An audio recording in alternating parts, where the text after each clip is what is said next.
Loneliness was the only companion of the boy, barely 7 years old.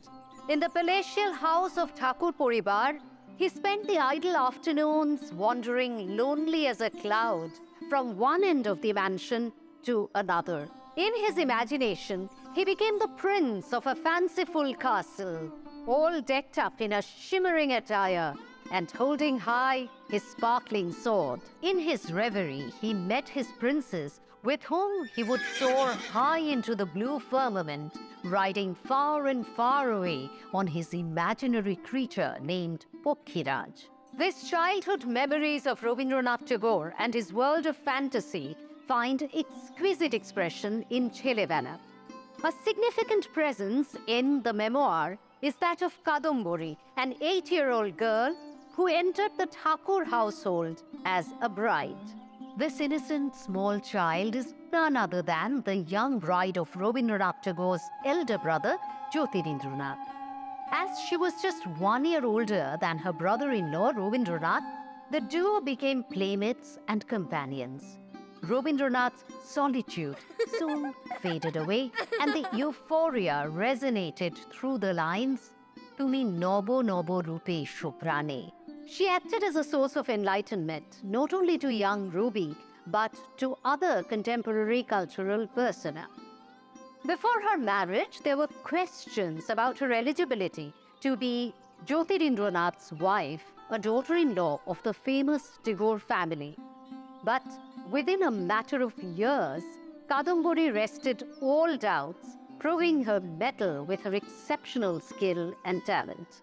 Just as the rays of the early morning sun hastily awakens the dew from its sleep, perhaps with that similar speed and haste, the 2 Arabian horses appeared in the focal gate of the Tagore mansion.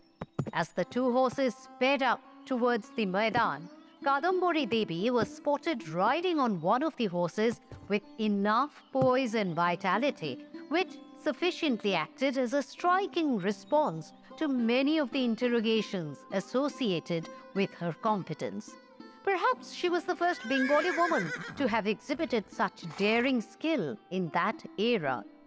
These morning horse rides, along with her husband Jyotirindranath, established Kadambari both as a proficient member of the Thakur mansion and as a prominent figure of the 19th century Renaissance. Kadambari Devi's proficiency was such that she not only was adept in household chores like chopping the betel nuts or looking after the small members of the family, but she was equally adroit in her aesthetic skills, which enthralled and enraptured the members of the Thakur Poribar. The second-floor terrace of the Thakur mansion was turned into a blissful paradise under the supervision of Kadambari Devi. With utmost care and precision, she had tastefully decorated the terrace with potted palms and highly aromatic flowering shrubs like jasmine, gardenia, tuberose, oleander, white ginger lily, etc. It was indeed a heaven on earth.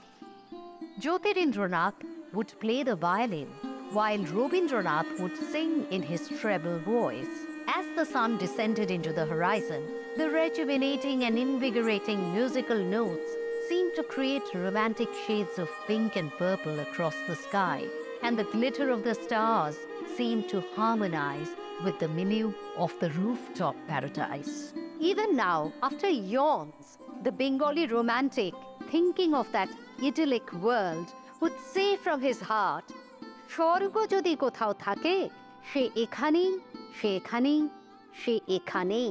During that era, the eminence of several future budding talents of Bengali literature were manifest through Bharati, the renowned periodical of the Thakur Poribar, which earned its phenomenal success in the literary fraternity due to Kadambari Devi's iconic, soulful, yet off-the-scene endeavors. Her name was never in print, nor did she ever flaunt her contributions. However, after her death, there was a realization of what Kadambari meant to Bharati.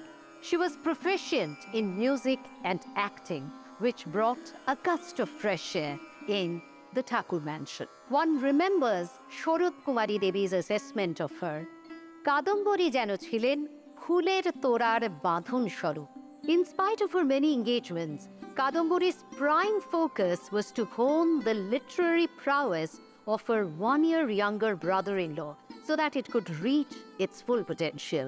She repeatedly acted as a devil's advocate in being a fierce critic of Rabindranath's creations in order to prepare him to overcome all inhibitions towards enlightened fearlessness and earning acceptance in the global arena. Although she left early for her heavenly abode, she had returned time and again in Rabindranath's memoirs. খুব ভালোবাসতুম তাকে, তিনিও আমাকে খুব ভালোবাসতেন। এই ভালোবাসায় নতুন বৌঠান বাঙালি মেয়েদের সাথে আমার প্রাণের তার বেঁধে দিয়ে গেছেন। The idea of transcendental love, completely bereft of ignominy and baseness, is to be found in countless compositions of Tagore. But one would like to believe that the one song that explores the full dimensions of the Rabindranath Kadambari relationship is "Tomarei koriyachi জীবনের ধ্রুব তারা, এ সমুদ্রে আর কভু হব নাকো পথহারা"।